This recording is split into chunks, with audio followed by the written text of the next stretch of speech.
नमस्कार, आप देख रहे हैं आज तक। आपके साथ मैं हूं अंजना ओम कश्यप। हम एमसीडी के साथ शुरुआत जरूर कर रहे हैं, लेकिन उसके फौरन बाद हिमाचल और गुजरात की बारी होगी। बड़े संकेत अभी तक के एग्जिट पोल के अनुमान के मुताबिक साफ संकेत मिलते हुए कि आम आदमी पार्टी एक बड़ी जीत की तरफ बन रही है, क्योंकि न सिर्फ महिलाओं में बल्कि हर वर्ग में, जिसमें पूर्वांचलियों से लेकर पंजाबी, दक्षिण भारतीय, सभी दिल्ली वासी जो यहाँ पर हैं, उन सब में बहुत आगे चल रही है आम आदमी पार्टी। इस वक्त की बड़ी खबर आपको दे रहे हैं। आज तक एक्सिस माई इंडिया का जो सर्वे है वो बता रहा है बीजेपी को 35% वोट मिलने का अनुमान। सीधे रुख करेंगे शुभांकर का। शुभांकर, बेहद दिलचस्प है दिल्ली एमसीडी का ये चुनाव, क्योंकि एक तरफ जहां बीजेपी का पूरा जोर है तो वहीं दूसरी तरफ आम आदमी पार्टी के लिए अच्छी खबर से शुरुआत हो गई है। अब आंकड़ों की बारी है, इसलिए देखना महत्वपूर्ण होगा कि आपके पिटारे में क्या आंकड़े हैं जो बताएंगे 15 सालों से सत्ता पर काबिज बीजेपी रहेगी, जाएगी, आम आदमी पार्टी क्या कमाल कर जाएगी। शुभांकर, क्या है आंकड़ा आपके पास?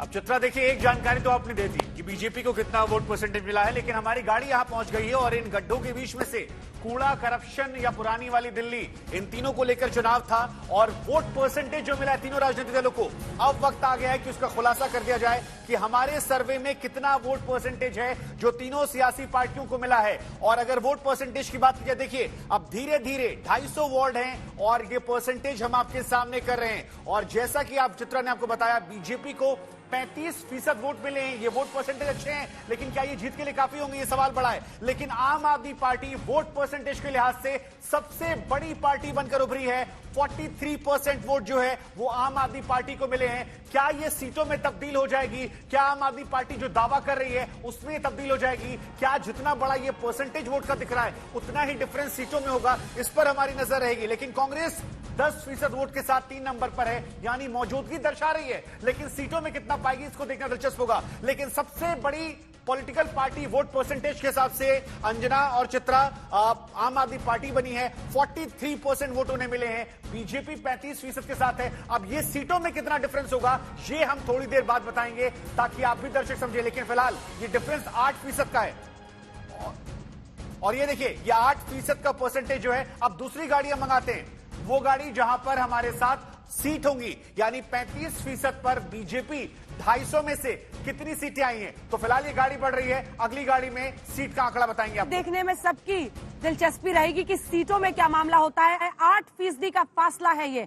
अगर आप देखें तो आम आदमी पार्टी 1% वोट ज्यादा है भारतीय जनता पार्टी से। बहुत बड़ा संकेत इसमें, एक बड़ी जीत की तरफ क्या आम आदमी पार्टी बढ़ रही है दिल्ली के एमसीडी चुनाव में। आपको बता दें, जो तमाम मुद्दे इस बार हावी रहे हैं उसमें हर वर्ग में अगर समर्थन मिल रहा है आम आदमी पार्टी को, तो ये संकेत दे रहा है कि बीजेपी फिसलती चली गई है। वहीं पर 10% पर कांग्रेस पार्टी का वोट शेयर के मुकाबले में अटकना एक बड़ा संकेत है कि कांग्रेस पार्टी अपनी जमीन राजधानी दिल्ली में शीला दीक्षित के बाद लगातार खोती चली जा रही है।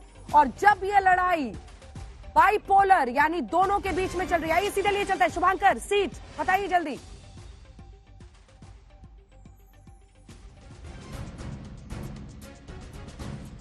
अब देखिए, आज तक एक्सिस माई सर्वे में हमने वोट परसेंटेज बता दिया, 8% का डिफरेंस था। लेकिन ये सीटों में कितना डिफरेंस है और कौन इस बार मेयर बनेगा, किसका मेयर बनेगा, ये समझने के लिए बिना देर किए आपको सीटों का आंकड़ा दिखाते हैं। और सीटों का आंकड़ा जो है, जैसे कि संभावना जताई जा रही थी शुरुआत में अलग अलग वर्गों को लेकर, आम आदमी पार्टी की तरफ हो जाती हुई बीजेपी के पास 69 से लेकर 91 सीटें मिलने का अनुमान जताया जा रहा है हमारे सर्वे के हिसाब से। लेकिन आम आदमी पार्टी परिसीमन के बाद इस बदली हुई एमसीडी में सबसे बड़ी राजनीतिक पार्टी बनकर उभरी है। 149 से लेकर 171, हालांकि ये उनके आंकड़ों से कम है अंजना चित्रा, क्योंकि वो 230 की बात कर रहे थे। 149 से 71। वहीं कांग्रेस की सिर्फ मौजूदगी दर्ज हुई है, 3 से 7 पार्षद उनके आएंगे, यानी दहाई का आंकड़ा भी एक्सिस और आज तक के सर्वे में नहीं आ रहे हैं। बीजेपी अपने अनुमान से बहुत कम है। 8% वोट परसेंटेज जो है, जब आप सीटों में देखते हैं तो वो तकरीबन दोगुना का अंतर दिख जाता है। 69 से 91 अधिकतम सीटें मिल रही हैं, कम से कम 69, अधिकतम 91। लेकिन आम आदमी पार्टी को मिनिमम हमारे सर्वे में 149 सीटें यानी 150 के आसपास और अधिकतम 171, जो ऑलमोस्ट डबल हो जाता है। यानी आम आदमी पार्टी की जो स्टाइल ऑफ पॉलिटिक्स थी, जो कूड़े की बातें थी, वो यहां पर हमारे सर्वे में असर करती हुई नजर आ रही है। जबकि बीजेपी के द्वारा जो बड़े मुद्दे उठाए गए थे वो शायद यहां एमसीडी के चुनावों में असर नहीं किए। कांग्रेस का हाल आप देख रही हैं, 3 से 7 सीटें। वार्ड वार्ड में जाकर आपने शुभांकर दिल्ली का दंगल किया था और उसमें जो तस्वीर आ रही थी लगभग वही यहाँ पर भी दिखाई दे रही है। मनोज तिवारी हमारे साथ जुड़ रहे हैं भारतीय जनता पार्टी के। दिल्ली में आप ही चेहरे थे मनोज जी, और इधर तो पूर्वांचली भी लग रहा है कि फिसल रहे एमसीडी चुनाव में। वहीं पर गौरव भाटिया बीजेपी का पक्ष रखेंगे बतौर प्रवक्ता। आम आदमी पार्टी की तरफ से भी हमारे साथ नेता जुड़ रहे हैं। आलोक शर्मा कांग्रेस पार्टी का पक्ष रखने के लिए हमारे साथ जुड़ रहे हैं। लेकिन आज तक एक्सिस माई इंडिया के सर्वे में एग्जिट का अनुमान मनोज तिवारी जी साफ संकेत दे रहा है कि आपसे लगभग डबल सीटें, क्योंकि हम एवरेज निकालें तो आपका 80 के आसपास, वहीं 160 एवरेज दिख रहा है आम आदमी पार्टी का, यानी आपसे लगभग दोगुनी सीटें आम आदमी पार्टी दिल्ली में ला रही है। पूर्वांचली, पंजाबी, दक्षिण भारतीय, दिल्लीवासी, सभी के सभी वर्ग आम आदमी पार्टी की तरफ जा रहे हैं। सर, पूरा मुद्दा चल गया, शराब और दरबारे तिहाड़ पिट गया क्या? नहीं, अब देखिए आप, ये जो भी सामने है इसका इंतजार तो हम करेंगे ही। अब तो वोटिंग हो चुकी है और वोटिंग के बाद जो रिजल्ट होगा वो स्वीकार होगा, सबको स्वीकार करना ही चाहिए, ये जनादेश है। और अभी मेरा अनुमान है कि हमारा बेहतर हो सकता है, लेकिन अब जो भी एग्जिट पोल है अब उसको चैलेंज भी नहीं करते हैं। लेकिन मेरा मानना है कि लड़ाई जैसे शुरू हुई थी, जिस प्रकार से लगता था कि इस बार एमसीडी में बिल्कुल ये क्लीन स्वीप करेंगे, तो वैसा तो दिख नहीं रहा है। 150 या 151 जिसको आए उसका 151 वाले का मेयर बनेगा दिल्ली का। अब जो भी होता है उसको स्वीकार करना है। हमारा मानना है कि ये कांटे का टक्कर है और जो भी रिजल्ट होगा उसका इंतजार करना चाहिए। एक उदासी दिखाई दे रही है मनोज तिवारी जी आपके चेहरे पर। जिस उत्साह के साथ आप जाते थे, मतलब पूर्वांचली वोटरों के बीच अगर मनोज तिवारी पहुंच जाएं तो वहां पर लोगों की भीड़ कितनी आ जाती है आपके दीदार के लिए, ये बताने की जरूरत नहीं है। पूर्वांचली वोटर भी आम आदमी पार्टी की ओर शिफ्ट करते हुए नजर आ रहे हैं, तो पलट के पूछा जाएगा ये हाल क्यों बना रखा है? महिला वोटर्स भी बीजेपी को छोड़कर आम आदमी पार्टी का रुख कर रही हैं इन आंकड़ों के हिसाब से। नहीं, वो चेहरे पे थोड़ी उदासी इसलिए कि मुझे ठंडा लग गया है, मेरी तबीयत ठीक नहीं है, फिर भी मैंने आपको समय दिया था तो बैठा हूँ, तो इसलिए थोड़ा अनवेल हूँ। लेकिन हमारा मानना है कि रिजल्ट का हम इंतजार करेंगे और जो आम आदमी पार्टी के मुद्दे थे जो हमने रखे, उस प्रकार को अगर दिल्ली में देखिएगा तो आम आदमी पार्टी को मौका मिलना तो नहीं चाहिए था, लेकिन जो आपका एग्जिट पोल दिखा रहा है इसमें अगर मिलता हुआ दिखाई दे रहा है तो निश्चित रूप से हम इंतजार करेंगे। चलिए, बहादुरी से कम आप एग्जिट पोल का सामना कर रहे हैं, वरना नेता आते ही कहते हैं कि हमें आपके एग्जिट पोल पर भरोसा नहीं, अगर उनके विपरीत जाता है। जल्दी स्वस्थ होइए। विनोद जी और प्रदीप जी एक सवाल करना चाह रहे हैं। प्रदीप जी पूछ लीजिए। प्रदीप जी। नहीं, मैं मनोज जी को बताना चाह रहा था कि दिल्ली की जनता की कुछ मिट्टी ऐसी है कि 3 बार 15 साल हर किसी को मौका देती है, चाहे शीला दीक्षित जी को हो, बीजेपी को हो एमसीडी के लिए, और चाहे केजरीवाल को हो असेंबली के अंदर। और मनोज जी की थोड़ी तबीयत बेहतर करने के लिए एक ही चीज मैं बताना चाहूंगा आउट ऑफ द वे जाके, जो कि आप अभी बताएंगे। साथ ही साथ लोकसभा में सिर्फ मनोज जी की नॉर्थ ईस्ट दिल्ली की सीट लोकसभा ऐसी है जिसमें बीजेपी आम आदमी पार्टी से बेहतर करती हुई नजर आ रही है। वोट शेयर के हिसाब से 2% ज्यादा बीजेपी को वोट शेयर, और सीटों के लिहाज से 4 सीटें बीजेपी को ज्यादा हमारे सर्वे में मिलती हुई नजर आ रही है। शायद इससे मनोज तिवारी जी की स्वास्थ्य में बाकी सांसदों के लिए, लेकिन इसमें चिंता की भी घंटी है। नॉर्थ ईस्ट सीट में खाली आगे दिख रहे हैं आपके वोटर्स आपके समर्थन में, जहां से आप सांसद हैं। विनोद जी एक सवाल पूछ रहे हैं आपसे, और एक और बहुत दिलचस्प चीज है जो हम बताएंगे प्रदीप जी, वो ये है कि प्रधानमंत्री नरेंद्र मोदी, जब बीजेपी वोटर्स से आपने पूछा कि आपने बीजेपी के लिए क्यों वोट किया है, तो 34%, 34% लोगों ने कहा कि हमने नरेंद्र मोदी की वजह से बीजेपी को वोट दिया है। 22% लोगों ने कहा कि हम तो बीजेपी के लॉयल वोटर्स हैं, हम तो बीजेपी को ही वोट करते हैं। वही पार्षद या कैंडिडेट के लिए सिर्फ 10% लोगों ने बात की। बहुत इंटरेस्टिंग है ये। जल्दी से विनोद जी, आपने जैसे जो हमारा ये सर्वे दिखा रहा है कि 149 से लेके 171 तक आम आदमी पार्टी, और आपने कहा कि जो थंपिंग मेजॉरिटी की बात आम आदमी पार्टी कर रही थी वो स्वीप नहीं है, तो इस बात से आप खुश हैं, मतलब कि चलिए स्वीप नहीं है, पहले से ही आप मान रहे थे कि स्वीप हो सकता है? नहीं विनोद जी, शुरू में ऐसा लगता था, क्योंकि जिस प्रकार से उन लोगों ने बातों को रखा था, तो ऐसा लगता था कि हम लोगों को चौथी बार शायद ज्यादा नुकसान उठाना पड़े। लेकिन जैसे जैसे चुनाव आते गया, लोगों का विश्वास हमारे में पुनः बढ़ता गया। जिस प्रकार से आम आदमी पार्टी के भ्रष्टाचार, जैसे उन लोगों की जो व्यभिचार, ये सब चीजें आती गई, उसका असर तो होता ही है। तो इसलिए मैंने देखा कि अब 149 तो आप दिखाई रहे हैं, और 149 में अगर मान लीजिए थोड़ा सा और कम हो गया, हमारा बढ़ गया, तो स्थिति कुछ डिफरेंट भी हो सकती है। यहाँ पर एक और आंकड़ा जल्दी से मैं बता देती हूँ। जब ये सवाल एक्सिस बैंक इंडिया ने लोगों के बीच जाकर पूछा, केंद्र सरकार द्वारा 3 नगर निगम को एक किए जाने के फैसले को आप किस तरह से देखते हैं? क्योंकि एक किए जाने के बाद बीजेपी की उम्मीदें कहीं ज्यादा बढ़ गई थी और माना जा रहा था कि उसका फायदा बीजेपी को हो सकता है, इस वजह से ये निर्णय किया गया हो। यहाँ पर लोगों ने जो जवाब दिया है, देखिए आंकड़े बीजेपी के खिलाफ हैं, लेकिन लोगों का ये जवाब है। 66% लोगों ने कहा है अच्छा हुआ है, खराब हुआ है 10%, कोई फायदा नहीं हुआ 5%, और पता ही नहीं 18% ये जवाब देने वाले लोग हैं। और यहीं पर अगर हम शिक्षा के हिसाब से अगर हम देखें तो यहां पर भी आम आदमी पार्टी बाजी मारती हुई नजर आ रही है। यानी कि एक तरफ कम्युनिटी, दूसरी तरफ महिला वोटर, शिक्षा के नाम पर यूथ वोटर भी यहां पर ज्यादातर आम आदमी पार्टी के पक्ष में ही अपनी बातें कहते हुए नजर आ रहा है। तो ये आगे के लिए मनोज तिवारी जी, आज तो आप इन आंकड़ों को जैसे भी एक्सेप्ट करें, लेकिन आगे के लिए अब बीजेपी का क्या हाल होगा? क्योंकि अगर लोकसभा के लिहाज से अगर इसको हम बांट कर देखें तो सिर्फ आपकी सीट को छोड़कर 6 जगहों पर बीजेपी को नुकसान हो रहा है। देखिए अभी तो जब तक फाइनल रिजल्ट नहीं आता है, कुछ मेरा कमेंट करना ठीक नहीं है। लेकिन मैं आपको बताऊं कि यूनिफिकेशन एमसीडी का एमसीडी को स्वतंत्र करने वाला निर्णय है। अब जो भी कम से कम पार्षद होगा, वो किसी और को दोष नहीं दे सकता कि हम इसलिए काम नहीं कर पाए कि मेरे पास फंड नहीं था। जो भी मेयर होगा, वो हम मुख्यमंत्री के दरवाजे पे उसको नाक नहीं रगड़ना होगा। तो ऐसे में मेयर एक आत्मनिर्भर होगा, फंड से भी और अपनी शक्तियों से भी। तो निश्चित रूप से 65% कह रहे हैं कि अच्छा हुआ, तो अच्छा है ही। इसके लिए अमित शाह जी को, नरेंद्र मोदी जी को धन्यवाद दिया जाना चाहिए। लेकिन हाँ, लेकिन उसके बाद का जो प्रश्न है कि इसमें बीजेपी का क्या होगा, बीजेपी का बहुत अच्छा होगा। चलिए ठीक है, जनता के अच्छे दिन और आपका अच्छा होगा, सब रिलेटेड ही है। जल्दी से बताइए आलोक जी, हम लोग जब प्रश्न करते हैं, मुझे पता ही एग्जिट पोल का अनुमान है और आप इससे असहमत होंगे, मुझे इस बात का भी एहसास है, लेकिन ये तो फिर पाताल में पहुंच जाने के बराबर होगा ना कांग्रेस पार्टी में। सच्चाई ये है सर कि शीला दीक्षित मॉडल पर आप लोगों ने दिल्ली में बिल्ड ही नहीं किया।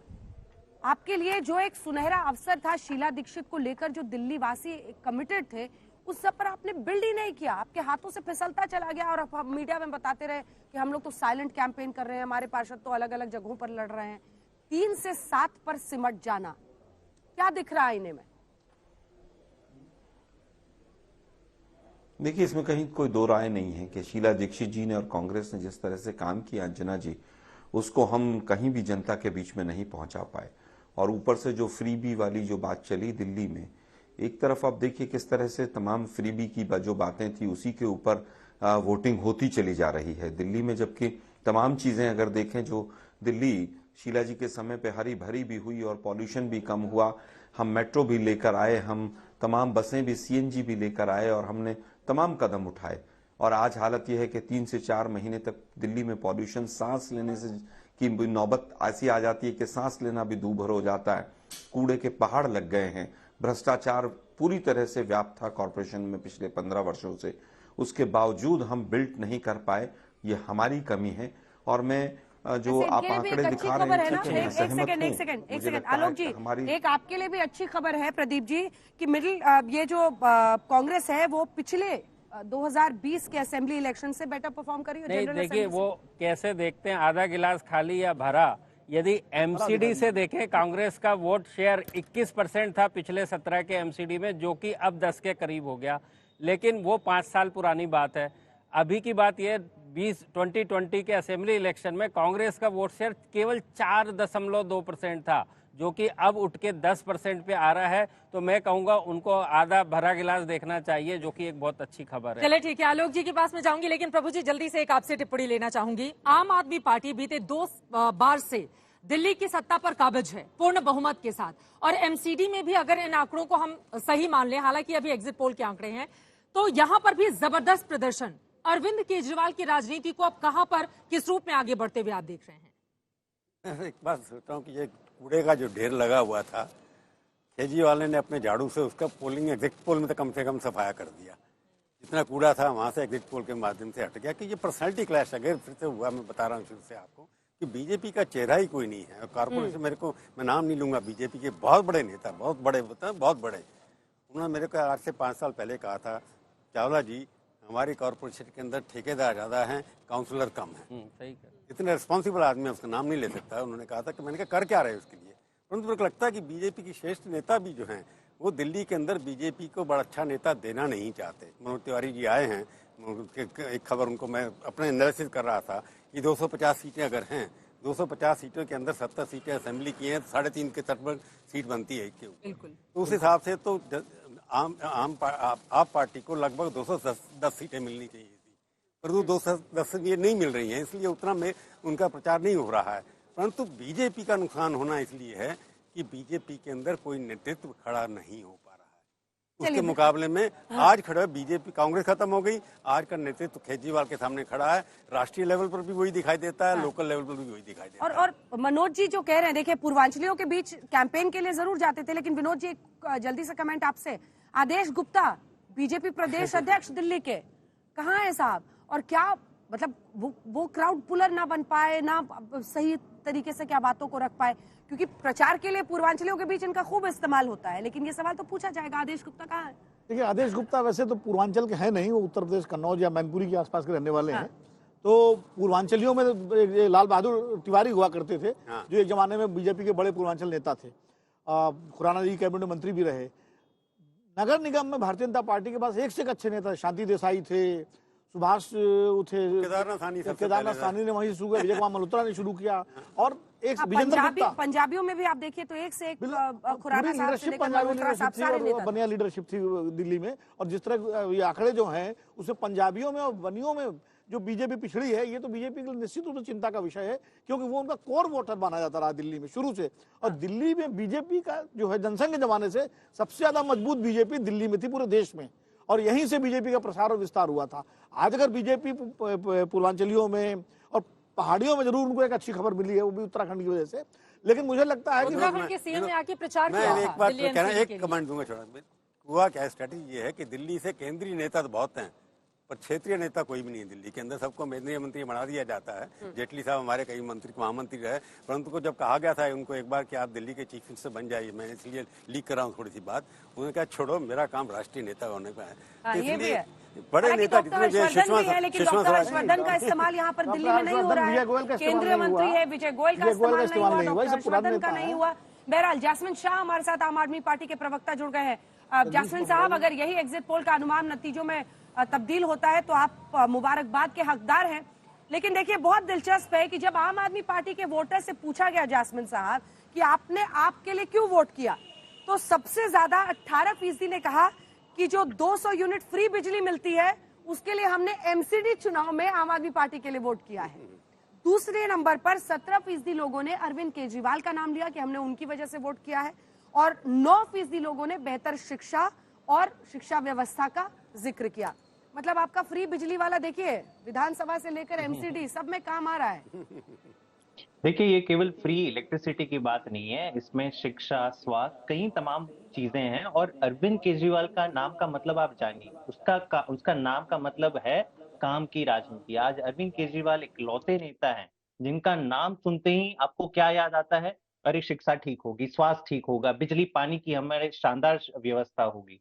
तो यही एक आज जो आपके एग्जिट पोल दिखा रहा है कि आज काम की राजनीति की जीत हुई है। जो काम दिल्ली वासियों ने 2013, 15 और 20 में किया था कि देश को एक प्रोग्रेसिव पॉलिटिक्स उन्होंने की दान दी थी, वेलकम किया था आम आदमी पार्टी के रूप में, आज एमसीडी में भी दिल्ली वासियों ने अपना मन बना लिया है कि अब काम करने से ही नेताओं को वोट देंगे। अगर आप काम नहीं करोगे, इधर उधर की बातें करोगे, गाली गलौज करोगे, लफंगाई करोगे। आप देखिए through out the entire election campaign Bhajpa क्या करती थी, आरोप कुछ भी हो, आरोप आरोप आरोप, बस उनको आरोप देना था। 15 साल कम नहीं होते हैं अंजना जी, 15 साल में आप बड़े बड़े काम कर सकते हैं। और दिल्ली देश की राजधानी है, यहाँ पे साफ सफाई की जो सबसे बड़ी जिम्मेदारी थी एमसीडी की, वो उनको करनी थी। हर 5 साल में ये लोग आते थे, कहते थे कि हमें 6 महीने दे दीजिए और 6 महीने में साफ कर देंगे। ये टाइम दिल्ली वालों ने इनको आईना दिखा दिया, इनका सुपड़ा साफ कर दिया और इनके भ्रष्टाचार और उनके कुशासन से दिल्ली को मुक्ति दिला दी। मैं और एक और चीज कहना चाहूंगा कि ये एग्जिट पोल की दिशा सही है, लेकिन जिस इंटेंसिटी से आपको दिखेगा जब 7 तारीख को इसके रिजल्ट्स आएंगे, मेरे हिसाब से अभी भी हमारा नंबर आसानी से 200 पार होगा और 230 तक टच होगा। और ये इंटेंसिटी प्रदीप जी दिल्ली इस पर वालों रिएक्शन का लेंगे, गुस्सा दिखाएगा। प्रदीप जी को दिखाइए, मनोज जी को बाद में। हाँ मनोज जी आ रहे हैं। मैं कहूंगा कि हर इलेक्शन एक अलग होता है। आप उसको यदि असेंबली से, विधानसभा इलेक्शन से जोड़ेंगे तो आपको पता होना चाहिए कि पार्षद के चुनाव में जो लोकल व्यक्ति होता है, जिसको अपने घर में बैठे बैठे लोग सामने देख पाते हैं, इसलिए आप पाएंगे कि अदर्स बहुत ज्यादा हैं। इसलिए पाएंगे जो कांग्रेस के भी जो पर्टिकुलर नेता है उनको भी वोट मिलता है। तो आप यदि कोशिश करेंगे विधानसभा से उसकी गणना करने की, मुझे लगता है कि फिर पीछे रह जाएंगे। यास्मीन साहब। नहीं, मैं सहमत हूँ प्रदीप जी को, मैं काफी रिस्पेक्ट करता हूँ। इनकी भविष्यवाणी हमेशा मोरलेस सही पाई जाती है, लेकिन ये चुनाव थोड़ा अलग था। मैं आपको वाकई में कह दूं, क्योंकि इसमें एक एंटी इनकम्बेंसी, क्योंकि ये मैं असेंबली से तुलना नहीं कर रहा हूँ, लेकिन मैं दिल्ली वालों के मूड की बात कर रहा हूँ कि 15 साल में आज भी अगर आप भाजपा के किसी प्रवक्ता को पूछे कि 3 काम गिना दीजिए, 3 काम 15 साल में, वो लोग नहीं गिना पाएंगे। ज्यादा से ज्यादा कहेंगे कि 100 मीटर के कूड़े के पहाड़ की। ठीक है मनोज जी, रिंकिया के पापा तो आज बहुत दुखी हो जाएंगे। मतलब आप लोगों ने हर तरीके से लोगों के बीच में जाकर और एक के बाद एक तिहाड़ जेल का वीडियो लाते थे रोज। आप लोगों ने कोशिश पूरी की कि जो भ्रष्टाचार वाला आरोप आप लोग लगा रहे हैं वो आम आदमी पार्टी पर स्टिक करे, लेकिन ऐसा लगता है कि वो नहीं स्टिक कर पाया, क्योंकि अगर वाकई इस तरह के नतीजे आ रहे हैं तो वो चिंताजनक है। और 7 लोकसभा जो सीटें हैं आपकी, उसमें से 6 में पूरी तरह से आम आदमी पार्टी का आपकी सीट छोड़ के मामला फिट बैठता दिख रहा है। नहीं, इसका किसी का वीडियो अगर उसके किसी पाप का, किसी अपराध का आता है तो वो एक अलग मैटर है। वो हमारे आपके बस में थोड़ी है। वो तो जैसा जो करेगा वैसा जनता के बीच आएगा। लेकिन बात होती है कि रिजल्ट की, इसमें कोई दो राय नहीं है। 2015 में भी 70 सीट में 67 सीट लेके आई थी आम आदमी पार्टी, और 2017 में उसको 67 पार्षद भी नहीं मिले थे। लेकिन अगर इस बार जैसा एग्जिट पोल बता रहा है, अगर इनको विश्वास मिलता है तो इनकी जिम्मेदारी होगी कि जो प्रश्न उठा रहे थे उसको ठीक करें। लेकिन मैं अब इंतजार करना पड़ता हूं। मैं जैस्मीन को कुछ बोलना नहीं चाहता। आज तो हमें, अब तो जो भी होना है हो गया है, और जो भी होना होगा 7 तारीख को आ जाएगा। तो इसको हमें पहले स्टडी करना होगा, और उसके बाद हमारा जो भी काम है, इसमें कोई दो राय नहीं है कि झुग्गी वासियों में से 3024 को घर तो हम ही ने दिया, नरेंद्र मोदी जी ने दिया। आम आदमी पार्टी ने तो पैसे भी लिए हैं, 72 हजार, उनको दिया नहीं। लेकिन इन बातों का आज कोई महत्व नहीं है अंजना जी, चित्रा जी। वो बड़ा मुद्दा क्यों नहीं बन पाया? देखिए अभी हाल ही में हम सबने देखा था कितना बड़ा प्रोग्राम करके प्रधानमंत्री जी की ओर से चाबियां दी गई। फिर आप लोगों ने अनाउंस भी कर दिया कि जहां झुग्गी वहां मकान, और बहुत तेजी से इस पर काम होगा। लेकिन अगर यही आंकड़े हैं तो इसका मतलब यह है कि बीजेपी उसको मुद्दा नहीं बना पाई। इससे आगे बढ़ते हुए वीडियो वॉर की जहां तक चर्चा हुई, अब जो राजनीतिक विश्लेषक हैं वो इस बात को भी मानते हैं कि अगर ये वीडियो विधानसभा चुनाव के लिए होता तो हो सकता है बीजेपी को फायदा मिल जाता। लेकिन एमसीडी चुनाव में तो कूड़े का पहाड़, अगर लोगों के गलियों के बाहर कूड़ा पड़ा हुआ है, नालियां गंदी हैं, तो इस मुद्दे पर बीजेपी बात करने से क्यों बचती रही? ये सवाल तो पूछा जाएगा आपसे। और इसी के साथ मुझे अरविंद केजरीवाल की वो बात भी याद आ गई। रिंकिया के पापा आपका देश का सबसे फेमस सॉन्ग है, लेकिन वीडियो जब सामने आते थे तो वो कहते थे किसी वीडियो के पीछे वो गाना लगा दें और हर जगह बांट दें, लेकिन हमको कोई फर्क नहीं पड़ता। फर्क पड़ता हुआ दिखाई भी नहीं दे रहा है। नहीं, देखिए, पहली बात तो कि मुद्दे जो होते हैं वो जनता को धीरे धीरे समझ में आते हैं, वो एक अलग बात है। और दूसरी बात कि कूड़े के मुद्दे से हम कभी भागे नहीं हैं। हमने बार बार, हमारा जो थीम सॉन्ग है उसमें भी हमने कूड़े की बात की है। और अगर मान लीजिए ऐसा ही एग्जिट पोल रहा तो निश्चित रूप से 5 साल बाद हमें कूड़ा समाप्त मिलना चाहिए। वो कूड़ा खत्म करके, कूड़े का पहाड़ खत्म करके देंगे, इस आशा में हम आगे बढ़ेंगे। चलिए, बीजेपी हर जगह कहती है सर डबल इंजन की सरकार बनाइए। अब केजरीवाल जी ने यही पोस्टर लगा दिए थे पूरे दिल्ली में, केजरीवाल की सरकार, केजरीवाल के पार्षद। तो आपका डबल इंजन वाला फॉर्मूला लगता है कि यहाँ पर इनको फायदा पहुंचा गया? नहीं, केजरीवाल की सरकार, केजरीवाल के पार्षद, ये बहुत अच्छा नारा नहीं है, क्योंकि केजरीवाल के पार्षद कहने से ताहिर हुसैन भी याद आते हैं, केजरीवाल की सरकार कहने से सत्येंद्र जैन जी भी याद आते हैं। तो ये कोई बड़ा मुद्दा नहीं था, लेकिन जैसा एग्जिट पोल दिखा रहा है, अगर इनको फिर भी ऐसा ही मिला है तो हमें आशा रहेगी कि अब तो डबल इंजन, अगर यही सही हो गया तो डबल इंजन की सरकार आम आदमी पार्टी की होगी। एमसीडी और दिल्ली सरकार दोनों एक साथ होना। ये लोग शराब की दुकानें खोलना चाहते थे तो एमसीडी नहीं तो रोका था ना, परमिशन नहीं देती थी। तो अब इनके पास रहेगा तो ये खोलेंगे या नहीं खोलेंगे, जो भी करना होगा करेंगे। तो डबल इंजन की सरकार तो इनकी हो जाएगी अगर यही एग्जिट पोल सही रहा। मेरा मानना है कि हम इसको अभी नहीं मानते हैं, हम मानेंगे रिजल्ट के बाद। ठीक है, 8 को फिर आपका लाइव हमें मिलेगा ही, उस दिन लाइव आपसे बातचीत होगी, तो उस दिन फिर एग्जाम में ये बैठेंगे साहब प्रदीप गुप्ता जी। जल्दी से विनोद जी। जस्मीन जी, एक सवाल मेरा है कि एग्जिट पोल के नतीजे अगर एग्जैक्ट नतीजों में बदलते हैं और आपकी सरकार एमसीडी में बनती है तो ये दिल्ली का कूड़ा कितने समय में साफ कर देंगे? 1 साल में, 2 साल में, 3 साल में, कुछ बताएंगे? आपने बहुत अच्छा सवाल पूछा विनोद जी। आपको याद होगा जब हमने इसकी गारंटी, केजरीवाल जी की 10 गारंटियां लॉन्च करी थी, तो इसमें नंबर 1 था कूड़े का पहाड़ और दूसरा था साफ सफाई, जो गलियों की साफ सफाई होती है। तो मुद्दा इतना बड़ा नहीं है। आप देश दुनिया के अगर जो बड़े बड़े शहर देखें, टोक्यो, लंदन, न्यूयॉर्क, वहां पे कूड़े के पहाड़ नहीं होते। पहले होते थे लेकिन उन्होंने भी उनसे छुटकारा पाया है। हमें पूरी उम्मीद है कि देश क्या दुनिया के हम सारे टॉप मोस्ट एक्सपर्ट्स को एंगेज करेंगे। 5 साल का समय हमें दिया है दिल्ली वासियों ने। 5 साल के अंदर हम कमिटेड हैं कि हम अपनी गारंटी भी करेंगे, कूड़े के पहाड़ भी हटाएंगे और हर गली मोहल्ले को हम साफ सुथरा और सुंदर बनाएंगे। ये हमारा दिल्ली वासियों से वादा है और ये केजरीवाल की गारंटी है, फेविकॉल की जोड़ की तरह, ये टूटती नहीं है।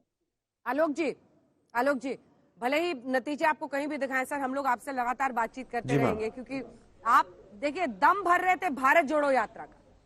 अभी भी कुछ देर पहले बैठे हुए थे सुरेंद्र राजपूत जी, भारत जोड़ो यात्रा से पूरे देश में बदलाव हो गया, परिवर्तन हो गया। आप लोग दिखाते ही नहीं है, आप लोग बस मोदी जी और मोदी जी का रोड शो दिखाते हैं। लेकिन सवाल ये है सर कि सेनापति को वहां तो पहुंचना ही पड़ेगा ना जहां पर युद्ध है। युद्ध के मैदान में अगर वो नहीं आएंगे, दूर दूर से बातचीत होगी और ये कहा जाएगा कि स्वीप हो रहा है, तो मामला नहीं बनता है। चाहे वो एमसीडी चुनाव हो, चाहे वो गुजरात चुनाव हो, हिमाचल में काफी हद तक प्रियंका वाड्रा से लेकर आपके कई नेता सक्रिय दिखे, लेकिन आपकी रणनीति नहीं चूक साबित हुई। अगर आप silent door to door campaign कर रहे थे तो इतना तो मानेंगे। देखिए अंजना जी, दिल्ली में तो रणनीति की चूक को स्वीकार करने में मुझे कहीं कोई आपत्ति नहीं, और ये रणनीति की चूक अंजना जी अभी से नहीं है। ये रणनीति की चूक उस दिन शुरू हो गई थी जब शीला जी के समय में ही कॉरपोरेशन के तमाम टिकट एमएलए अपने दरबारियों को देने लग गए थे और हम बीजेपी को बाईपास कर रहे थे कि बीजेपी को हम एक तरह से खुला रास्ता दे रहे हैं। 2007 का चुनाव, 2007 के चुनाव, आपके जो बड़े नेता हैं वो 2007 के चुनाव में हमने बीजेपी को 2007 के चुनाव में जिस तरह से टिकट डिस्ट्रीब्यूशन हुआ था और जिस तरह से एमएलएज ने कॉरपोरेशन के कैंडिडेट्स को हरवाया था, उसके बाद से कांग्रेस का पूरी तरह से कॉरपोरेशन में जाने का रास्ता स्वयं बंद किया था। बहुत से कुछ ऐसे एमएलए प्रॉपर्टी डीलर आ गए थे जो नहीं चाहते थे कि कॉरपोरेशन का जो कैंडिडेट है वो कल को उनका कंपटीटर बने। और मैं मुझे कहीं कोई आपत्ति नहीं अंजना जी, मैं इस मामले में बड़ा आलोचनात्मक रहा हूं कि कहीं ना कहीं हमारी गलती रही।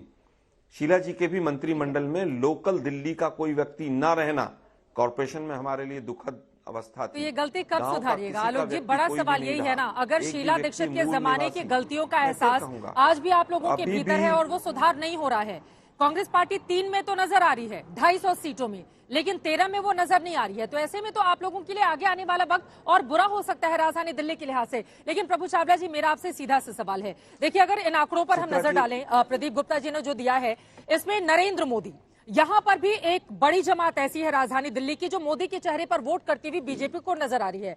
गुजरात में भी ऐसा ही हमने देखा, हिमाचल, कई जगहों से, और बीते 8 सालों के चुनाव में नरेंद्र मोदी एक बड़ा फैक्टर, बड़ा चेहरा रहे। हालांकि एमसीडी में उनकी ओर से प्रचार नहीं किया गया, लेकिन उन्हीं के नाम पर बीजेपी वोट मांगती रही।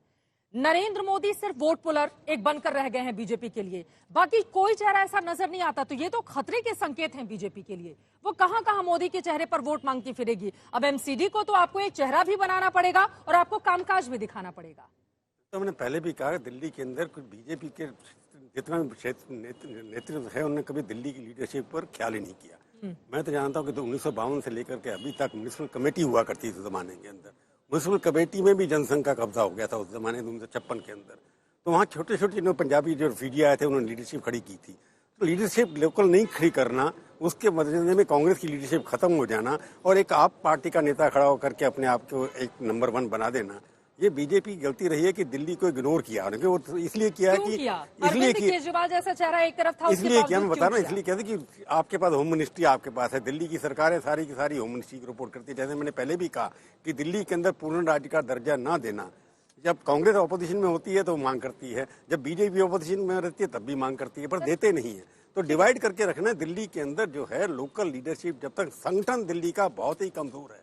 मैं 50 साल से बीजेपी को देख रहा हूँ, स्टडी कर रहा हूँ, किसी जमाने में इसका पार्ट भी रहा हूँ कि बीजेपी के संगठन नाम की कोई चीज नहीं है। सब चाटुकारिता नेता जो हैं आसपास घेरे हुए हैं, उनको आगे बढ़ाया जाए। अगर ऑफिस बेयर की लिस्ट ले लीजिए आप, किसी एक का नाम किसी पर कोई जानता है, दूसरे उसके महल्ले के अलावा बाहर सारे ऐसे नेता चुने गए हैं जिनको कोई जानता नहीं। हर्षवर्धन जैसा आदमी, ईमानदार आदमी, जो 31 सीटें लेकर के आया था। 2014 के अंदर मोदी जी चीन के आए थे, उसके बाद 2015 में असेंबली चुनाव हार गए, बिल्कुल सन्नाटे में रहे। सन्नाटे में हम सबने चर्चा की थी जब वोट डालने के लिए पहुंचे। कहता हूँ कि यहाँ कोई नेता खड़ा किया नहीं जा रहा और यहाँ की लोकल लीडरशिप जो है डिवाइडेड है टोटल एक दूसरे के ऊपर। मैंने पहले भी कहा, बड़े बड़े नेता, एक बहुत बड़े नेता ने मेरे कहा कि यहाँ पर कभी संगठन के नाम पर कभी काम नहीं किया गया। जब तक संगठन नहीं खड़ा होगा, इसी पर मनोज तिवारी से हम रिएक्शन भी लेंगे। और आपको बता दें कि कुछ ही देर में अब हम हिमाचल प्रदेश के आंकड़े आपके सामने रखने वाले हैं। बने रहिए हमारे साथ। कुछ ही देर में एग्जिट पोल में हिमाचल प्रदेश की जनता क्या कह रही है, अनुमान हमारे क्या कह रहे हैं, आज तक एक्सिस माई इंडिया का सर्वे आएगा।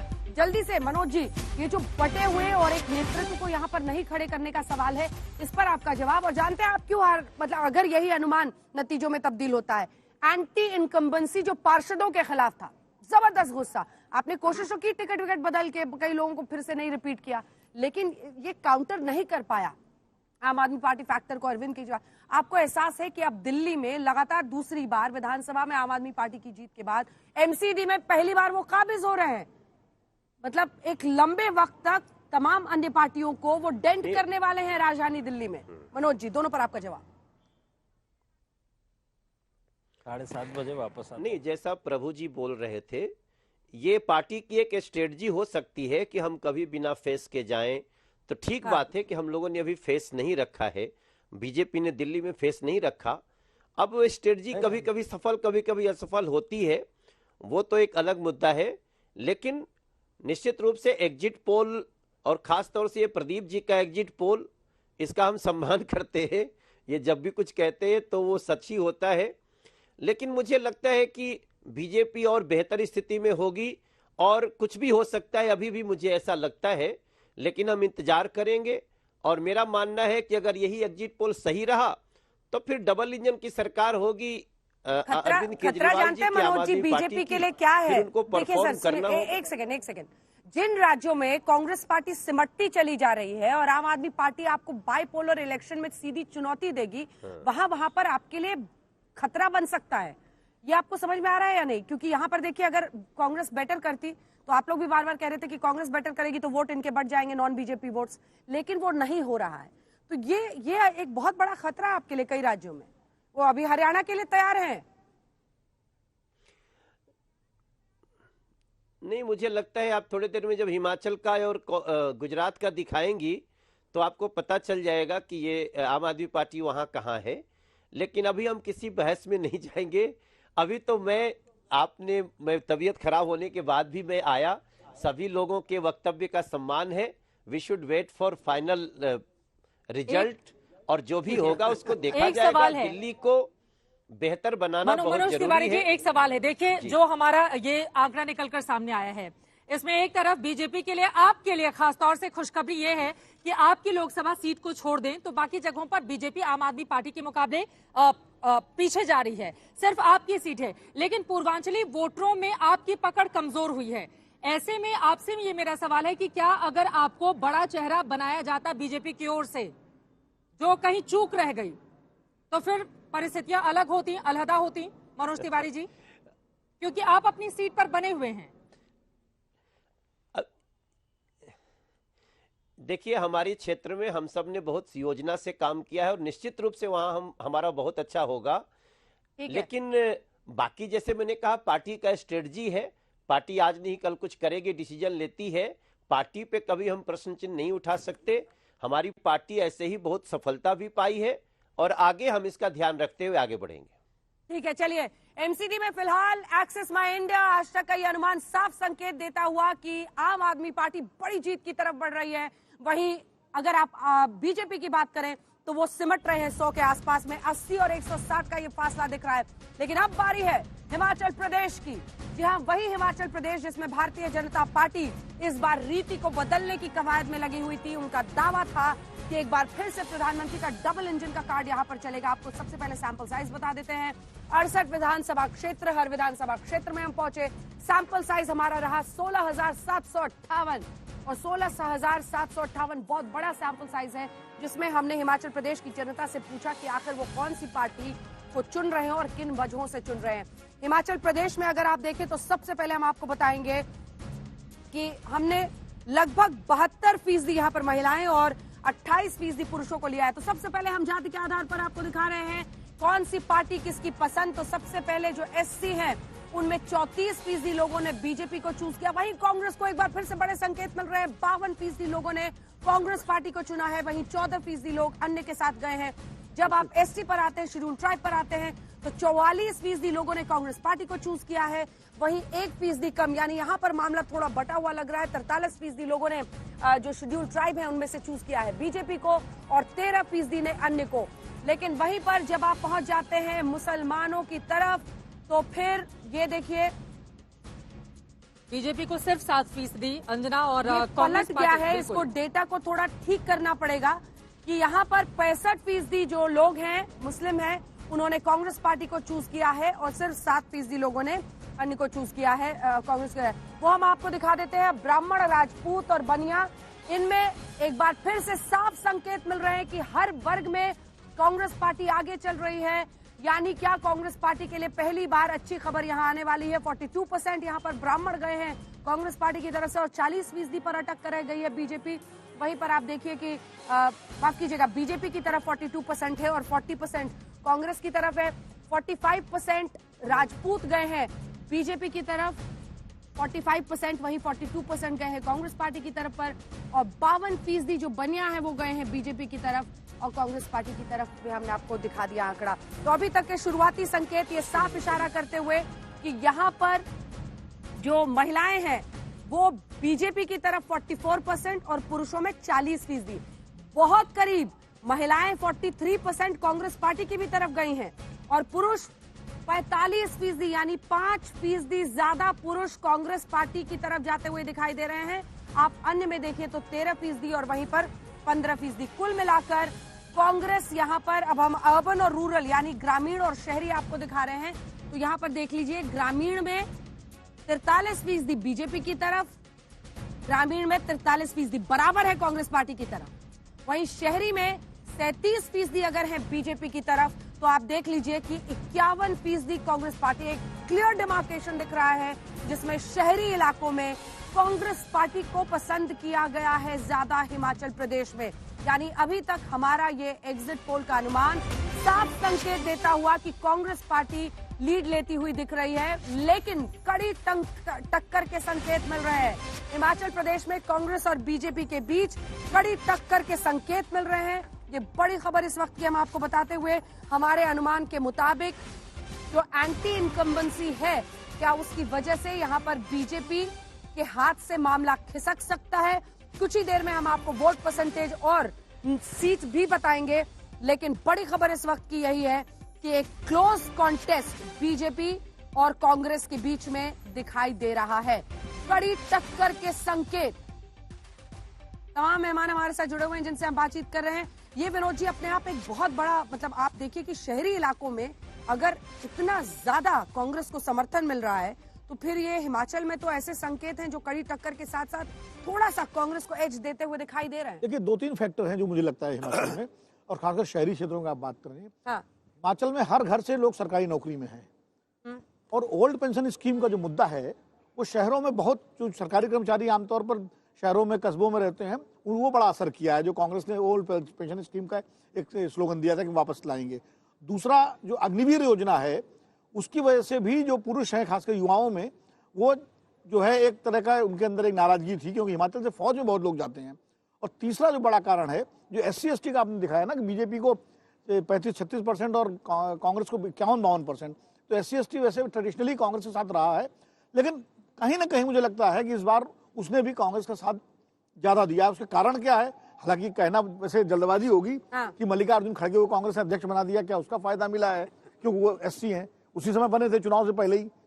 ठीक है, नहीं मतलब कहा जा सकता है, अनुमान। हालांकि उन्होंने बहुत ज्यादा प्रचार वहां पर नहीं किया था, लेकिन प्रियंका वाड्रा बहुत एक्टिव थी। कई रैलियां सोलन से लेकर अलग अलग जगहों पर वो कर रही थी। इंदिरा गांधी को याद करा रही थी वहां पर मौजूद लोगों को, और कैसे हिमाचल प्रदेश से एक भावनात्मक जुड़ाव था इंदिरा गांधी का, उन सब का इमोशनल दाव वो खेल रही थी। वो सब लगता है काम होता हुआ, क्योंकि आलोक जी ये देखिए पहली बार अच्छी खबर आ रही है, लेकिन क्या ये भारत जोड़ो का असर है या आपके वहां पर नेताओं का, या फिर अगर अभी इंतजार करना होगा। अभी कड़ी टक्कर के ही संकेत मिल रहे हैं, लेकिन अभी जैसे हालात बने हुए, कांग्रेस अगर टक्कर भी कहीं देती है तो आपके लिए तो अच्छी खबर दिखाई देती है ये। अब ऐसे में मेरा सवाल आपसे ये है कि ये राहुल गांधी के भारत जोड़ो यात्रा का असर है, या जो आपकी पार्टी के कुछ नेताओं ने, जिनमें प्रियंका जी ने भी कई जगहों पर, वहां पर सोलन से लेके कई जगहों पर वो रैलियां करती रही, इंदिरा गांधी को याद दिलाती रही वहां की जनता को, उसका असर है? क्योंकि मैदान में तो उतरना पड़ेगा ना सर, अगर आप युद्ध लड़ रहे हैं तो।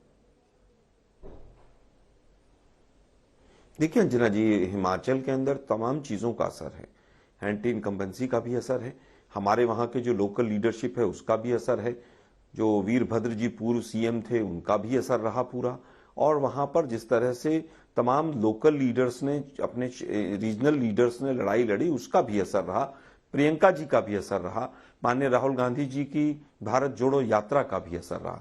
चुनाव जो होता है वो किसी एक मुद्दे पर नहीं रहता है। बीजेपी की तरह के केवल मोदी जी के फेस पर ही चलेंगे तो मोदी जी का फेस अब हर जगह नहीं चल पाएगा। आप अभी तक 2 एग्जिट पोल आए हैं, दिल्ली का MCD पूरी तरह से, जिस तरह से अगर एग्जिट पोल को हम मान लें, और हिमाचल में भी मोदी जी ने कितनी पूरी ताकत झोंकी वहां पर, इवन जो इंडिपेंडेंट कैंडिडेट खड़े हो गए उनको फोन पर कहा भी आप बैठ जाओ, मतलब प्रधानमंत्री ने इस लेवल तक भी जाकर मदद की। लेकिन अल्टीमेटली काम करना पड़ेगा, केवल आप प्रचार के बल पर नहीं कर पाएंगे, वो चीज भी सामने आ रही है। गिना रहे हैं वो, तो अगर ऐसा जनादेश आता है तो जाहिर तौर पर बीजेपी की कमियों की वजह, लेकिन फिर बीजेपी की कमियां गिनाते हुए ऐसा लग रहा है कि आपको भी एहसास है कि बीजेपी कमजोर पड़ी, इसलिए वहां पर आप अपर एज में आए। यानी एक तो एंटी इनकम्बेंसी CM के भी खिलाफ, दूसरा आपने खुद ही कहा कि उनके रेबल्स ने जो बागी थे उन्होंने बहुत नुकसान पहुंचाया। जी आलोक जी। नहीं अंजना जी, देखिए क्या है जो अभी आ रहा है एग्जिट पोल का, जो एक आंकड़ा हमें एक अंदाजा दे रहा है, स्वाभाविक है कि उसमें मैंने कहा तमाम फैक्टर्स हैं। और हिमाचल क्योंकि छोटा राज्य है, विधानसभा का साइज छोटा है, 80-90 हजार वोट से लेकर 1.25 लाख वोट तक मैक्सिमम है, जबकि यही साइज गुजरात में 2-2.25 लाख से 3-3.5 लाख तक है। तो वहां पर जो टक्कर हमेशा दिखेगी वो हमेशा ज्यादा टक्कर नजर आएगी, जो वोट परसेंटेज का डिफरेंस होगा वो भी कम होगा। हमें पूरी उम्मीद है कि हिमाचल और गुजरात दोनों में हम सरकार बनाएंगे। ठीक है, अब प्रभु चावला जी मैं आपके पास आते हुए, चूंकि ये जो आंकड़ा है हिमाचल प्रदेश का, ये बहुत बड़े संकेत कर रहा है। हालांकि फाइनल आंकड़ा अभी आना बाकी है, लेकिन कम से कम चाहे पुरुष वर्ग हो, महिलाओं में थोड़ी बढ़ोतरी भारतीय जनता पार्टी के लिए जरूर देखने को मिल रही है, लेकिन कांग्रेस पार्टी वहां पर भी एक बड़ी बढ़त हासिल करती हुई नजर आ रही है। 3 बड़े फैक्टर वो क्या रहे जिसने हिमाचल में कम से कम अब तक का जो आंकड़ा निकलकर सामने आया है, जिसने कांग्रेस के लिए काम किया हो वहां पर? इसमें जब अब पहले से हम उस दिन बैठे जब पोलिंग हुई थी तब डिस्कशन हुआ था क्या ये ट्रेंड बदलेगा कि एक बार कांग्रेस और एक बार बीजेपी। 1985 से ही ऐसा चला आ रहा है वहां पर, बिल्कुल बदल जाती है सत्ता। इस बार ये था कि इस बार नहीं, हम तो बदलने दें, हम रिपीट करेंगे और रिकॉर्ड को तोड़ेंगे और दोबारा से जीत करके आएंगे। हिमाचल की जनता लगता है जिस तरह से हमारे रिपोर्ट बता रहा है उस हिसाब से वहाँ पर बदलाव हो रहा है, यानी कि लोग दूसरी सरकार दोबारा से लाना चाहते हैं जो एक्सपेरिमेंट करते आ रही है वहाँ की जनता की, एक बार कांग्रेस परंपरा कायम रखेगी, परंपरा कायम। पर इसमें सबसे अच्छी बात देखने की इस बार कोई कांग्रेस का चेहरा नहीं था। अगर आप देखें प्रतिभा सिंह को उनका चेहरा नहीं था कोई कांग्रेस का, जब बीजेपी का इनकम्बेंट चीफ मिनिस्टर था पहली बार हुआ। वीरभद्र सिंह बहुत बड़े स्टॉलवर्ड लीडर है। कांग्रेस हमेशा हिमाचल प्रदेश के अंदर बहुत बड़े नेताओं के साथ चुनाव लड़ती रही है और बीजेपी की भी नेता भी उतने पावरफुल होते थे। शांता कुमार जी बहुत पावरफुल रहे, उसके बाद रामलाल ठाकुर से, उसके बाद पराशर साहब थे जो 17 साल से बहुत बड़े नेता, अध्यक्ष जी वहाँ से आते हैं, अनुराग ठाकुर वहाँ के हैं, जयराम ठाकुर वहाँ के हैं। मैसेज बड़ा क्लियर है कि वहाँ के अध्यक्ष जी वहाँ से आते हैं। विद्यार्थी परिषद से उन्होंने काम शुरू किया, केंद्र में मंत्री भी रहे, अध्यक्ष भी बन गए। पर वह अध्यक्ष बन जाने, बीजेपी के अध्यक्ष जो पहले होते थे, जिनकी फॉलोइंग होती थी, जिनकी नॉलेज भी होती थी, उस तरह का अध्यक्ष शायद अब नड्डा जी उस कैटेगरी में, अटल जी के, आडवाणी जी की कैटेगरी में नहीं आ सकते, परंतु उनको अध्यक्ष बनाया गया। हो सकता है हिमाचल में उसका फायदा हो गया कि हिमाचल के अंदर कभी भी उनको इंपॉर्टेंस नहीं दी गई। मैं जानता हूं उनको लोकल पॉलिटिक्स के अंदर, जब तक वहां पर बाकी लोग रहे, शांता कुमार जी रहे, तो उनको इंपॉर्टेंस नहीं दी। इसलिए बीजेपी का एक ही चेहरा जो ठाकुर साहब वहाँ के मुख्यमंत्री थे, उनके बाकी इंटरनल फाइट बहुत ज्यादा थी और डिजिटेंट जो वहाँ पर खड़े हुए जो बड़ा G23 के भी बहुत सारे चेहरे आते हैं हिमाचल से। जब आनंद शर्मा वोट डालने के लिए पहुंचे हुए थे, हम लोगों ने वो वीडियो दिखाया था। आनंद शर्मा वहाँ के लोकल नेता नहीं माने जाते, वो भी केंद्रीय नेता हैं। वो कांग्रेस पार्टी के अरुण जेटली हैं जो नेशनल नेता हैं परंतु लोकल नहीं है। बिल्कुल, क्राउड पुलर कितने हैं नहीं है सभी को पता है। बहरहाल देखिए, आम आदमी पार्टी की तरफ से जैस्मिन शाह जी हमारे साथ मौजूद हैं। जैस्मिन साहब, क्यों हथियार डाल दिया आप लोगों ने? हिमाचल में क्यों नहीं लड़े? आखिर क्या ऐसी वजह रही कि शुरुआत तो आप लोगों ने की थी लेकिन उसके बाद से दोनों ही हाथ खींच लिए? नहीं, ऐसा नहीं है। मैं आपको बता दूं कि हिमाचल हमने पहली बार ये राज्य में चुनाव लड़े हैं, बड़ी मेहनत से लड़े हैं, शिद्दत से लड़े हैं और हिमाचल के लोगों ने बहुत प्यार दिया है हमें। अब इसमें कितनी सीटें आएंगी, वो क्या आकलन है, मैं आपके एग्जिट पोल की तरफ भी देखूंगा, लेकिन इसका जो अनुमान है हम जिस दिन चुनाव के रिजल्ट्स आएंगे उसी दिन हम लगा पाएंगे। लेकिन ये बात कहना सही नहीं होगा कि हिमाचल में लोगों ने आम आदमी पार्टी का स्वागत नहीं किया। उन्होंने काफी हमें प्रोत्साहन दिया है और मुझे पूरा यकीन है कि पार्टी अच्छा परफॉर्म करेगी। ठीक है, आलोक शर्मा जी, कांग्रेस पार्टी को लेकर कुछ सवाल कर लेते हैं, क्योंकि देखिए जयराम ठाकुर और जो नाराजगी एक लोगों में सरकार के साथ वहां पर हमेशा से देखा गया, ये वहां का रिवाज है, वहां की रीति है। 85 के बाद से वहां पर लगातार पार्टी बदल दी गई है जनता की तरफ से। लेकिन वीरभद्र सिंह और उनकी लेगेसी के इर्द गिर्द ये बार बार कह रहे थे कि जब मंडी और आसपास के इलाकों में भी जो बाई इलेक्शन हुआ था उसमें जब प्रतिभा सिंह जीती थी तो बीजेपी कहती थी कि ये तो इमोशनल तरीके से वीरभद्र सिंह जी के नाम पर यहाँ पर चुनाव लड़ा गया इसलिए वो जीत गए। क्या वो इमोशन? उनके बेटे विक्रमादित्य सिंह भी वहां पर चुनावी मैदान में काफी सक्रिय हैं, बल्कि मां से ज्यादा वही दिखते हैं टीवी इंटरव्यूज के लिए। क्या वो इमोशनल कार्ड भी एक फैक्टर रहा है? देखिए, वो अगर ये होता है नहीं, इमोशनल कार्ड, अंजना जी इमोशनल कार्ड नहीं है। वीरभद्र जी का वहां के बिल्कुल एक एक इंसान से अपना पर्सनल टच था। मैं कुछ दिन अभी मंडी लोकसभा में ही रहा था और उनके बेटे जो हैं वो मंडी से चुनाव नहीं लड़ते हैं, वो हिमाचल रूरल से चुनाव, शिमला रूरल से चुनाव लड़ते हैं। लेकिन उनका एक पर्सनल टच था और उनके ऊपर एक अजीब परमात्मा की अनुकंपा थी। उन्होंने शायद कोई जिला, कोई कस्बा ऐसा होगा जिसमें कोई मंदिर नहीं बनवाया होगा। उनका एक अपना अलग ऑरा था और उनका देहांत हुआ वो कांग्रेस पार्टी के लिए क्षतिपूर्ण था। लेकिन इमोशनल कार्ड खेलना या ऐसा नहीं था। पिछली बार तो स्वयं सिटिंग सीएम थे। अगर केवल उन्हीं के नाम से चुनाव हम जीत रहे थे या हार रहे थे तो उनको नहीं हारना चाहिए था। लेकिन उनका एक प्रभाव था। उनको वहां के हिमाचल के लोग आज भी विकास पुरुष के नाम से जानते हैं और इसमें कहीं कोई दो राय नहीं है कि बीजेपी ने भ्रष्टाचार में पूरी तरह से डुबो दिया था। इसका भी हमें फायदा मिला। ठीक है, और विनोद जी एक सवाल पूछना चाह रहे हैं। ठीक है आलोक जी, आपके सवाल से एक और सवाल निकलता है, जरा मैं उसका जवाब आपसे ले लेती हूँ, फिर विनोद जी मैं फौरन आपके पास आऊंगी। सवाल यह है कि सियासी रिवाज के तौर पर अगर हम देखें, हिमाचल प्रदेश में परिपाटी 1985 के बाद हर 5 साल में बदल जाती है, वो परंपरा है या फिर वास्तव में हिमाचल प्रदेश में अब तक का वोट शेयर बता रहा है कि कांग्रेस पार्टी कमाल कर सकती है, वहां पर बीजेपी पीछे रह जाएगी?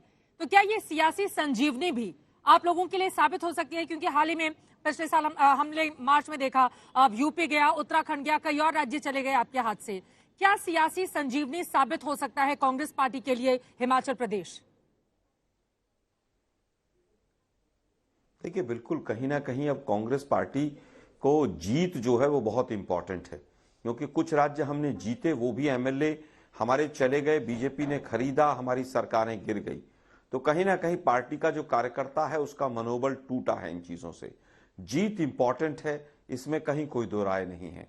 उत्तराखंड हम जीत सकते थे, हमारी कुछ कमियां रही, कुछ लोगों को, गलत लोगों को हमने आगे फ्रंट में किया और उसकी वजह से हम हारे, अन्यथा उत्तराखंड की जनता हमें वोट देने के लिए तैयार थी।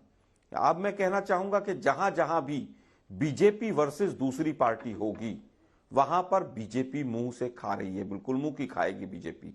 चाहे वो आम आदमी पार्टी है, चाहे कोई रीजनल पार्टी है। यूपी को एक अपवाद मान लीजिए, अगर गुजरात में एग्जिट पोल अगला वहीं का है, अगर वोट डिवीजन होगा तो बीजेपी खाली जीतेगी, बीजेपी नहीं, और अगर आप वोट भी डिवीजन नहीं होगा तो कांग्रेस जीतेगी। खाली बीजेपी ही नहीं, आप अपनी भी हाँ, सोचिए, बिल्कुल, मैं पंजाब ऐसे ही कोई ना। कह रहा हूं मैं हाँ हाँ ये पूछ रहा हूँ। ठीक है, आलोक, विनोद जी का भी एक सवाल है आलोक जी आपसे। चूक रही है कहीं ना कहीं, आलोक शर्मा जी, चीज ऐसी रही। आलोक शर्मा जी, मेरा एक सवाल है कि अगर हिमाचल में जब ये एग्जिट पोल के नतीजे सामने आ जाएंगे और कांग्रेस की सरकार बन जाती है, तो क्या जो उत्तर प्रदेश में प्रियंका गांधी की छवि पे जो ग्रहण लगा है वो दुरुस्त हो जाएगा, ठीक हो जाएगा, उनको कोई बड़ी भूमिका मिलेगी पार्टी में? आपने लूज बॉल दे दिया उनको वैसे। देखिए, प्रियंका गांधी जी आज भी हमारी बड़ी लीडर हैं, लूज बॉल में छक्का मारे, आज भी बड़ी लीडर हैं। और उत्तर प्रदेश में क्या हुआ, बीजेपी वर्सेस अदर्स हो गया कि बीजेपी एक तरफ थी कि बीजेपी को कौन हरा रहा है। दिल्ली में भी वही हुआ है कि दिल्ली में एमसीडी में ऐसा नहीं है कि कांग्रेस के लीडर्स अच्छे नहीं है या उन्होंने मेहनत नहीं की है, आज हो गया बीजेपी को कौन हरा रहा है, तो वहां वोट स्विंग हो रहा है। हिमाचल में जनता को लगा कि नहीं कांग्रेस हरा रही है तो कांग्रेस की तरफ गया है। गुजरात का भी देखना होगा क्या होगा।